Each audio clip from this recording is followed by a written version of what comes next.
So the topic of the seminar is Gateway to South America, Navigating Agri-Food Export Opportunities in Colombia and Chile. The first set of slides will cover a tariff overview, technical market overview, labeling and shipping requirements, and then followed up with a presentation from Emalinks. Tariffs. Those have all been in the news. We've all been hearing about them, and there's also been some specific developments in recent months, specifically in Colombia. But I wanted to open up this part of the discussion with an overview of the trade agreements that are in force, because as it notes in Colombia, there have been some recent developments as a follow-up from the agreement signed, 13 years ago. But first, the U.S.-Chile Free Trade Agreement, that went into force January 1, 2004, and the full tariff elimination process ended on January 1st, 2015. That's standard with free trade agreements. There's usually a gradual phase-out process depending on the product and tariff line. And so it usually takes, in this case, over 10 years, but it usually spans at least around 10 years for all of the tariffs that were originally negotiated and the compromises there to eventually come into force. By 2009, bilateral trade had increased 141% from pre-FTA levels. So demonstrating how the impact of trade agreements between countries can really spark additional trade and export opportunities. The U.S.-Colombia Trade Partnership Agreement is newer. It went into force May 5th, 2012, and full tariff elimination is expected by 2027. As part of the agreement, 85 to 90% of agricultural tariffs have been eliminated as of 2025. So agribusiness, food, beverage exports, those tariffs are still declining with full elimination, as I noted, by 2027. However, there have been developments this year since January with the new Trump administration's trade policy initiative. So I wanted to provide a kind of timeline of what's been enforced and negotiated with both Chile and Colombia. Starting at January 26th, that's when the Trump administration announced a 25% tariff on all Colombian imports over the refusal to accept military flights carrying deported Colombian nationals. Then Colombia announced a 25% tariff in response, and all tariffs were revoked the next day when Colombia agreed to take the deportee flights. So that was likely what you all saw in the news happening back earlier this year and kind of shortly after the Trump administration took office. Then on April 2nd, the Trump administration announced a 10% minimum tariff on imports from all countries. That was that blanket 10% did apply. The Chile and Colombia were exempt from the higher reciprocal tariffs, also announced as a result of the agreements in place. But the 10% tariff on all imports from Chile and Colombia did enter into force on April 5th. On April 12th, Colombia formally requests the U.S. lift 10% tariffs, and on April 15th, Chilean government submits a letter to the U.S. government formally opposing potential U.S. tariffs on copper imports. So this is all still very much playing out into the spring, but this is where things are at. So the 10% reciprocal tariff does apply, but the additional reciprocal tariffs do not. Now for a technical market overview. In terms of demographics, just some overall kind of high-level insights into the Colombia and Chilean economies and demographics in the countries. They are very different, but they are both open, business-friendly economies. Chile is consistently ranked as one of the most open and competitive economies in Latin America. But Colombia is significantly younger. About 25% of the population is under 15 years old compared to 18% in Chile.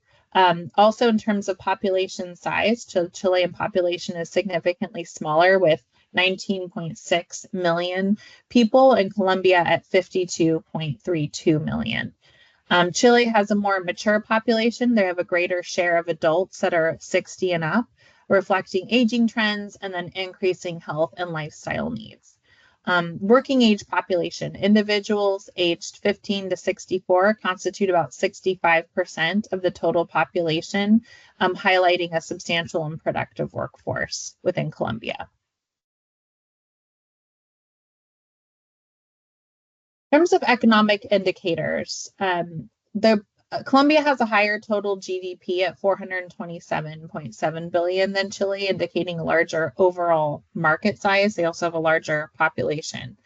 However, Chile has a higher purchasing power. Their GDP per capita is double that of Colombia and Central America, signaling strong individual purchasing power for high value imported products. In terms of their economy, as I said, both are open and business friendly, but Chile consistently ranks as one of the most open and competitive economies in Latin America. But Colombia has the fourth largest economy in Latin America and the third largest in population in the region. So both obviously opportunities for U.S. exporters, but your market entry approach and your marketing strategy in terms of consumer outreach and products that would be a great target in each market may be a little different depending on based on economic and population trends. Next, I'll move on to logistics, shipping, labeling, and distribution. So we're going to compare logistics between Chile and Colombia, kind of the differences, but then also some commonalities. MRLs and food safety regulations. Regardless of any market you're exporting to, you always want to understand the MRLs that apply to your products and the food safety regulations as well. In Colombia, the set of regulations is overseen by the Ministry of Health and Social Protection, the National Institute for Food and Drug Surveillance, and the Colombian Agricultural Institute. They primarily defer to Codex Alimentarius MRLs, which is the international standard or international body that sets standards for MRLs. It was established originally to harmonize MRLs across countries. If you've participated in previous webinars, you'll know that some countries defer to their positive list system, such as South Korea or Taiwan, where they have their own MRLs that exporters must comply with. But in the case of Colombia, also Chile, for the most part, they defer to Codex. In Colombia, non-compliance can result in shipment rejections and recalls. In Chile, their MRLs and food safety regulations are overseen by the Ministry of Health. They primarily defer to Codex Alimentarius MRLs, but where Codex MRLs are not available, they defer to EU MRLs, which are oftentimes more restrictive than the US. Where Codex and US MRLs are unavailable, they may consider the US MRL. Non-compliance can also result in shipment rejections and recalls. So always very important to ensure your products comply with either country's set of regulations. So this diagram shows what we hope shows is kind of the differences in sanitary and phytosanitary requirements, and then also some of the common requirements, certificate and documentation requirements. So in Chile, processed food registration is required on a case-by-case basis, depending on the food product, and documents are usually submitted manually. Differences in Colombia, it's mandatory with their with INVIMA, which is their National Association of Drug and Food Surveillance, and then their phytosanitary import permit, which is required by their institute, Colombia Agricultural Institute for Plant Products. They use an electronic phytosanitary system. It's required through the digital certificate exchange. Commonalities for meat products, those must have an FSIS sanitary certificate. Dairy must have an AMS sanitary certificate. Seafood must have an NOAA sanitary certificate, and plants must have an APHIS phytosanitary certificate. So those are all issued by U.S. bodies. Both countries require this list of import documentation, certification of origin, certificate of free sale, commercial invoice, bill of lading, packing list, and freight insurance certificate.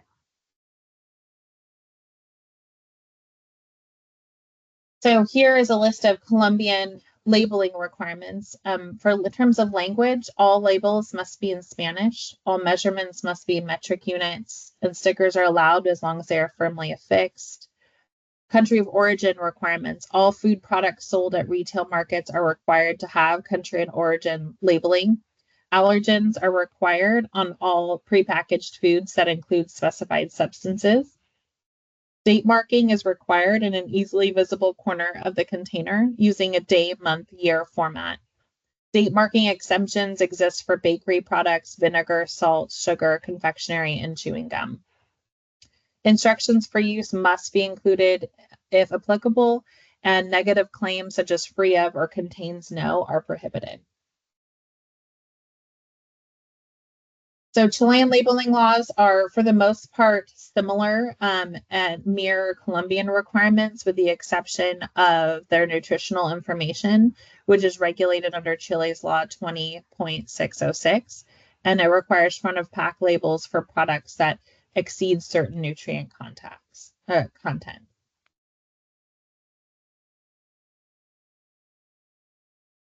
Point of entry overview. In this slide, we wanted to provide you with the main ports of entry and some of their characteristics. Cartagena in Colombia is located on the Caribbean. It's a deep water port and is considered the most modern in Colombia. Barranquilla is located on the Caribbean and has river access to the interior. Buenaventura is the main Pacific port. It's often congested, but it's a known portal for ag goods. And Santa Marta is also located on the Caribbean. It's a deep water port and specialized in perishables. In Chile, there's 3 that we list here. San Antonio is located on the central coast. It's the largest container port and considered to have the most modern facilities. Antofagasta is located on the northern coast. It's also deep water port and has growing infrastructure. Valparaiso is located on the central coast of Chile. It's a historically major port and complements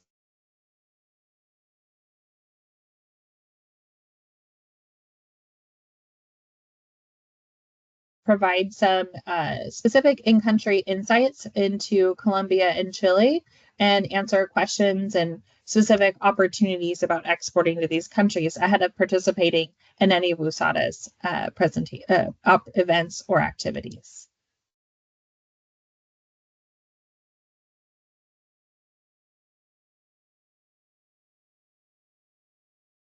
Marco?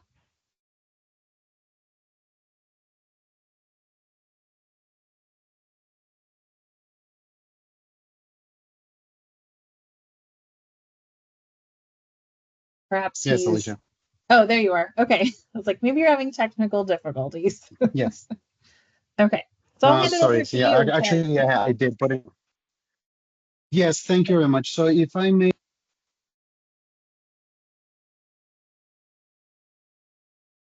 real quick, and here we go.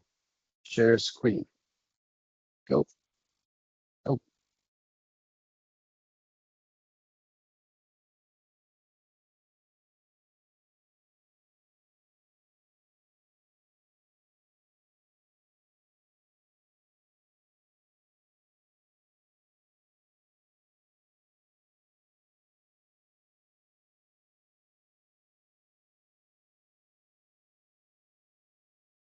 there you go.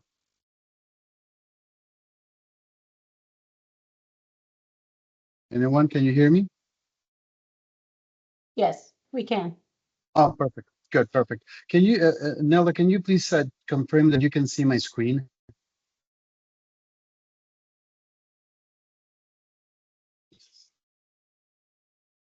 Yes, we can I'm see back it. again. Yes.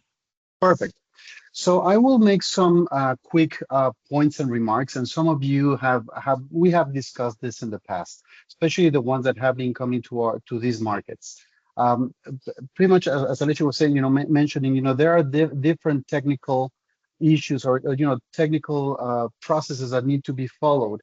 But I'm going to talk a bit more about the soft part of what we have to face when coming to these markets. And I will go in general because we've discussed it over time, and I see we have some friends here.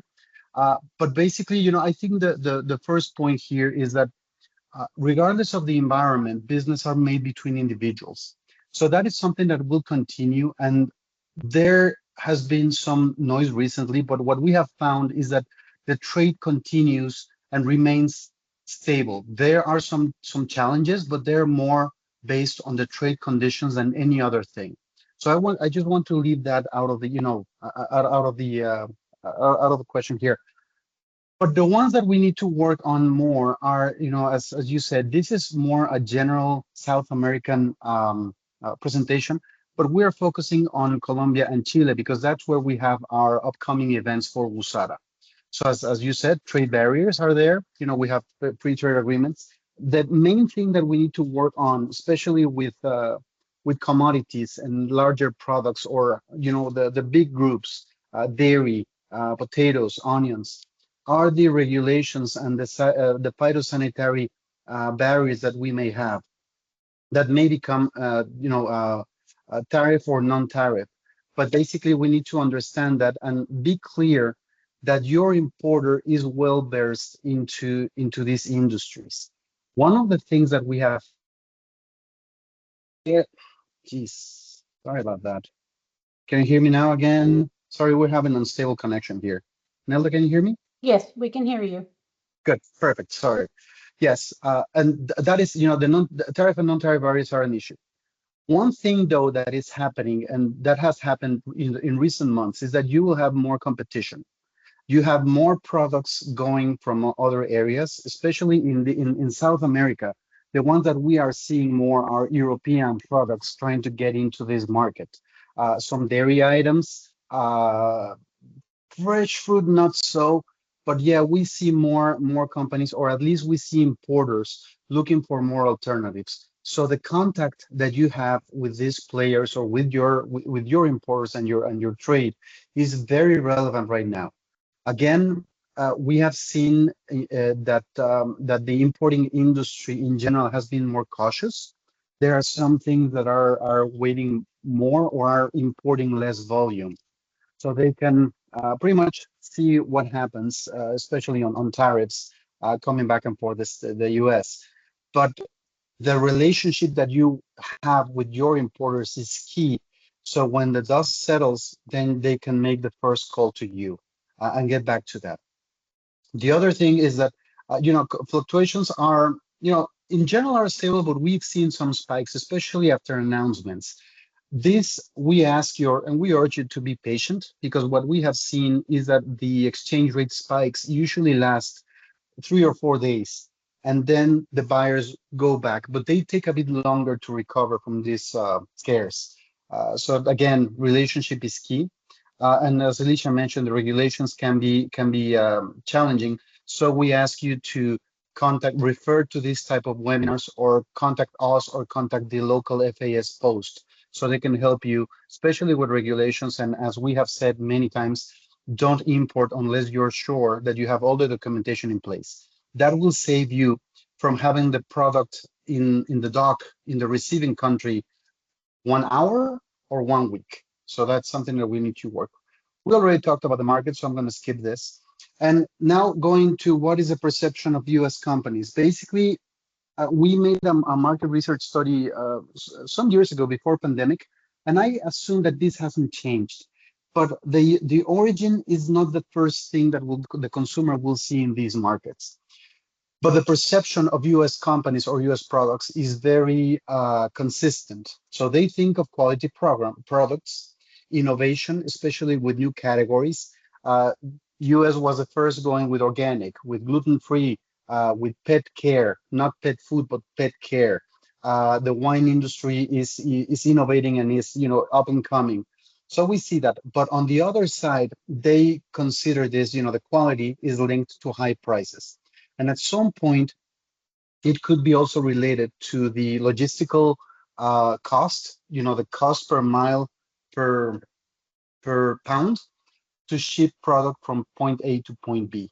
So it's easier for them to source locally or source from places in the region. It'll be a cheaper product, but that's where we have to always talk about the value proposition. We have high quality but it will come with a cost, but it's not an overcost. You'll get more of what, for what you're paying. The limited understanding of local tastes and culture, that is something that these markets, especially the Chilean and Colombians, think about US companies. They don't really understand Colombia or Chile. At some point, they don't even know where they are. And these are comments that we have received from importers. So it's key that you also go a bit deeper into the culture when you interact with a Chilean, Colombian, or any country. So you go past that, because what happens with the US, with the United States and its trade is that it's more developed. So you will have buyers that most of them will be bilingual and will have gone to the US. So they have more information about the country, the United States, than what the US exporters may have about that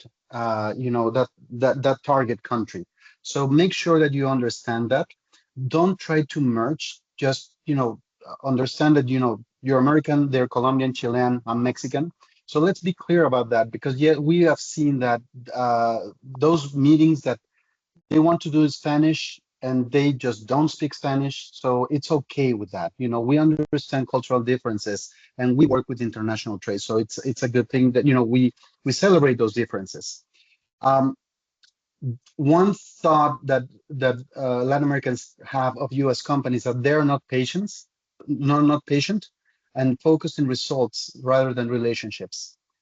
So yes, it will take time. And we have seen, I see a couple of good friends here where we have got the email saying, I've sent 3 emails and there's no answer. Well, probably it's time to pick up the phone and give a call.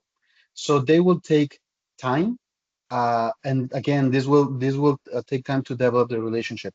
And the other thing with U.S. companies, it's very strange, but we have the two sides of the same thing. They're either too formal and too strict, or they're too informal and too casual.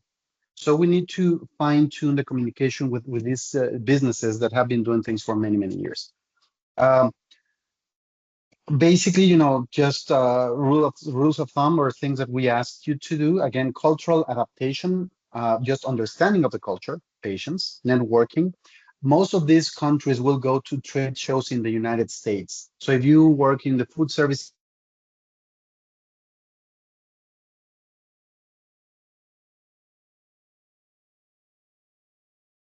which is the International Dairy Baking Dairy and something in New Orleans this weekend. IFPA, so produce industry, the Pizza Expo in Vegas. So they do lots of these trade shows. So it's good that you contact the organizers, or at some point the FAS, Foreign Agricultural Service, or the ATO, to understand if they bring buyers delegations. That is very helpful, and at some point it's easier because you don't have to go to the country, and you can host them at some point, host them at your booth, or meet them and have offsite or during the show meetings. Avoid corruption at all times. We understand the perception of Latin American countries, but believe me, these countries have worked heavily in avoiding corruption. So that's a no-no, and something that we shouldn't say, but we just say it because. Understand local regulations for trade and in general. So you don't want to be that tourist that gets on the news, but also understand the regulations, and also how the flow works, how the trade works. One of the key issues that we have seen here is, for example, samples. It is common that United States exporters send samples through FedEx or DHL, but they will get stuck in the border. So it's very hard that you can send samples through DHL. So you need to understand the regulations, starting with samples, with how much you can bring to in your luggage. How can you send samples? How the exports and the imports work. Um, the other thing, next would be the language proficiency, or use an interpreter. Unless you're comfortable with having an advanced business meeting with somebody else in Spanish, use an interpreter. And if you speak Spanish, just make sure that speaking the language will not give you all those cultural details. So just be careful, and again, fine tune the communication with your counterpart, and adapt to the local market, or understand what changes could be there. we give an example. I'm Mexican. We love our takis, our snacks. They're so hot. You try them in Brazil or in Colombia, even in the US, and they taste differently. It's the same product, but they have different changes. So you need to check on that. Probably, barbecue sauces will be sweeter in other countries, will be spicier in others. So you need to check on that. And how would the importer and the trade accept that product, knowing that it comes from the US or it's needed to have an adaptation? Nella, just a quick question. How much time we have? We're okay on time, Marco. Perfect. How many more slides do you have? You probably have Yes. another 10 minutes. Good, perfect. So I can do it in 10 minutes. And please, if anybody has a question, just do it on the, well, I may be able or not. But anyway, I'll continue. Again, we covered the challenges. Alicia talked about this. Chile is more formal than your regular Latin American country. So they're focused on achieving specific goals. And again, you will see them as formal. If you see people wearing jeans and a sports jacket, those are Chileans. They take more care on the forms, on the on the steps that are needed to do business. They're very nice, but you will see that. But again, if you think just an adjective or an idea behind a Chilean businessman is that they are more formal than the others. Now, other issues that you may have, again, and I don't want to do many of this because Alicia covered many of this. Here, the Colombian are more optimistic. So they're optimistic, adaptable, but they're a bit more aggressive than a Mexican. So they will display a positive outlook. They adapt to the circumstances. They're flexible, but they're aggressive. And again, I don't want to make many comparisons because I don't want to oversimplify, but they'll be aggressive as a Brazilian, but nice as a Mexican. So it's very strange. But again, you need to understand them. They're very polite. And again, if they will negotiate further and more aggressively than other countries that you may have. As Alicia mentioned, there's a free trade agreement that started here 13 years ago, I heard. It has been implemented slowly or slower than the reference that was the free trade agreement in Mexico 30 years ago, 35 years ago. So it has taken longer to implement, but it's coming along. So again, a good advancement. They're open to new products. One of the big things that happened here, and let me see if I have something here. Yes, I have it here. The retail changed. Here you see, many countries, but with Colombia, I'll mention Colombia, and unfortunately, I didn't update this one. But you have Grupo Éxito in Colombia, and they hold about 60%, 56% of overall retail in Colombia. But they were acquired by a Salvadorian company called Grupo Calleja. So the trade changed dramatically if you're selling retail to Colombia. So you will now have to go to Éxito, which is that brand Carulla and Éxito itself. But probably the imports negotiations will have to go to Salvador. So it's again a change in trade that happened 2 years ago. And then in Chile, you'll have international chains such as Walmart. Walmart's domestic brand is called Leader, and they have a local chain called Falabella. Falabella actually is acquiring or partnering with other businesses in the rest of the Americas, and they're growing as well. You have another chain called Cencosud, big retail chain. They also have operations in Colombia, and Sodimac, which is part of Falabella, more in the home improvement category. So again, you see retailers in each country, but again, just understand how things are moving. Now, I'll go back to what product trends are there. Well, basically, just as in any country, functional foods and beverages, they moved out of the seltzers, the alcohol seltzers. So now, soft drinks are growing, natural soft drinks. But again, it could be an attractive product coming from the US, but if the landed cost is not attractive or is not logical, then probably they will go to a lower quality product that is, cheaper. Um, Natural and organic products, these are more on the differentiated side. They're not functional, they're more premium products. So in organic, they will continue to grow, especially in retail. Um, I mean, we put this, but also, the locally sourced and sustainable items. The national pride has been something that has been up and coming this year in general. It's more the idea or the thought, and we can say again, I'm based in Mexico. The Made in Mexico brand was relaunched, but we haven't seen a big change in trade in general. So there are still imported products. Again, this is long term. So, but we see more products and more of these items that could create again noise in the trade, but nothing to be affecting trade in general. Convenient options, smaller products, ready to eat. Well, it's not really ready to eat. It's ready to finish or ready to cook. Just to give you an example, pancake mix in these countries are different because in the U.S. pretty much you add water and it has everything in it on it. You basically add water, you mix it, and you have your pancakes. In Latin America, you will have to add eggs or milk. So it gives a sense to the consumer that they're actually cooking and it's not something, a processed food, just, adding water. So those little changes are noticeable in Latin America. So you will have, ready to eat meals, but you have ready to finish meals. At some point, they enhance these items. If you have frozen food, pork frozen food or something like that, they will add with some kais or, they will put some sauces to it to finish it off. But again, it's something that they rely more on these convenient products, but they want to have this final step in their homes. And again, basically they, in general, this region, they want unique flavors, so they want to have differentiation.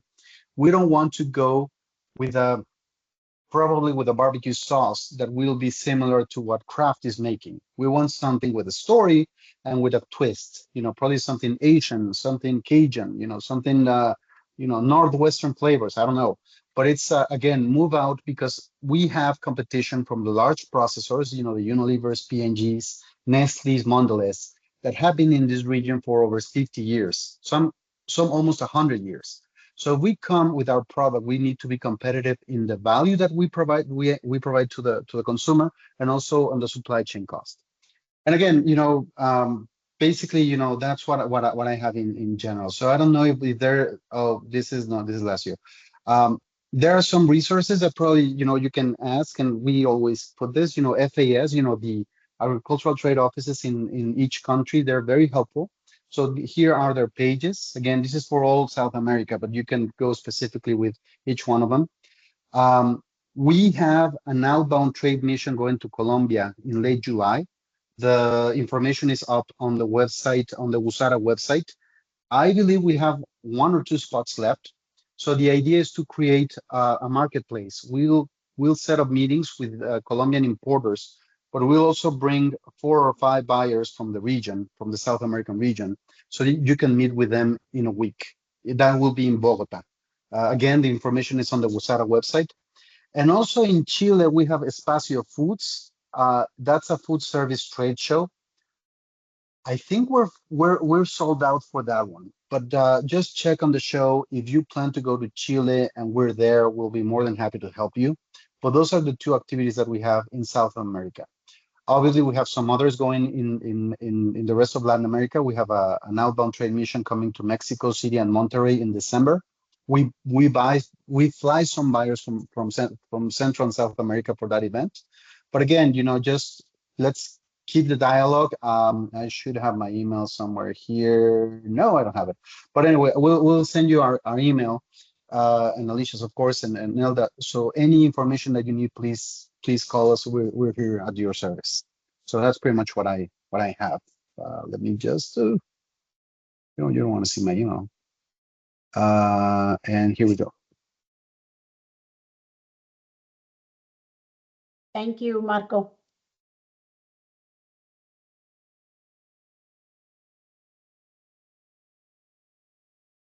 So, Thanks.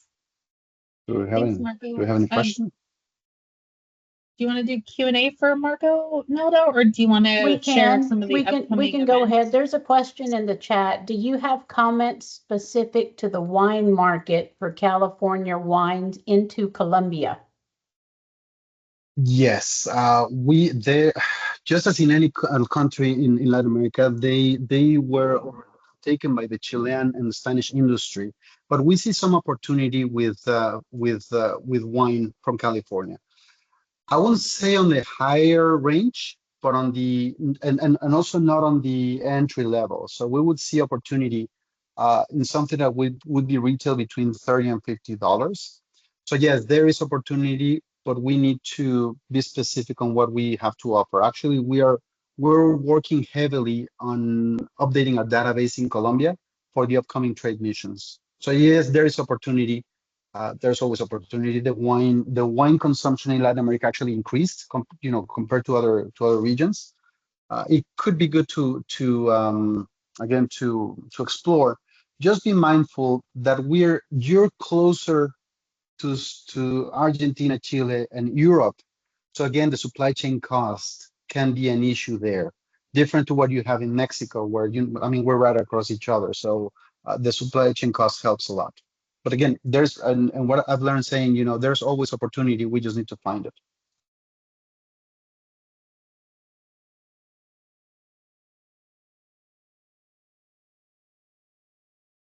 Any other questions for Marco that anyone wants to address at this time? And if not, we can still do it during the question and answer section. Sure. Great. Nelda, why don't I share my screen and you can review the upcoming events? Marco talked about a few of them, and that was helpful to know what is full or open, but I'll go ahead and share these Sure. slides for you. Sure. So some of the upcoming WASADA events that we have the Central and South America Outbound Trade Mission, which is consumer oriented, and that is July the 28th through August the 1st. And again, like Marco had already mentioned some of these, the Produce Inbound Mission to Idaho and Nevada, that's in September 22nd to the 26th. And then we have the WASADA Product Showcase at Espacio Foods, which is in September 30th through October the 2nd. And then we also have the Mexico Outbound Trade Mission, December 1st through the 6th. Mhm. And then currently we have our open registration. We have the Korea Consumer Oriented Outbound Mission to Seoul and Busan. The deadline is fast approaching, May the 31st. And in the Central and South America Consumer Oriented Outbound Mission, we have a deadline of June the 1st. And then we also have the China Pet Food International Fair outbound mission, which is the deadline for that is June the 30th. Then, of course, the Latin America Produce Inbound Mission to Idaho and Nevada. That is also with a deadline August the 4th. So there are some opportunities to take advantage of if your company is interested. Any other questions at this time that we can address for you? Now, I'll also remind everyone that we do offer one-on-one consultations to those of you that have participated in this seminar. So if there's anything that you want to follow up on specific to your products or specific to a market, we offer those for the seminar. They'll be on June 3rd, so next Tuesday, or yeah, I think that's next Tuesday. So that information will come from Nelda, and then if you give us a little information ahead of time, we can come and make sure we have as much specific information as possible for you. And even during the meeting, during the one-on-ones, there's oftentimes follow-up after that we're happy to do some research for you. So want to make sure that that's a known opportunity for all the businesses here. Correct. And everyone that participated in this webinar will receive a copy of the video and the link to the PowerPoint presentation, as well as a survey link, as well as the one-on-one consultation link. and I'll get that sent Mhm. out by tomorrow.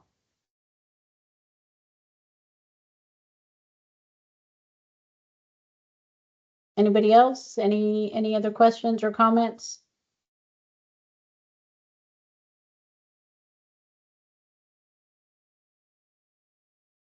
And we say this basically, these markets require a long-term relationship commitment. These are not opportunity markets. You have people coming down here from many regions from the US and from many countries. So yes, the one that has the more knowledge and the one that is more persistent will get better results. And we've seen it over time. So happy to help, and any call, just let us know. Thank you, Marco.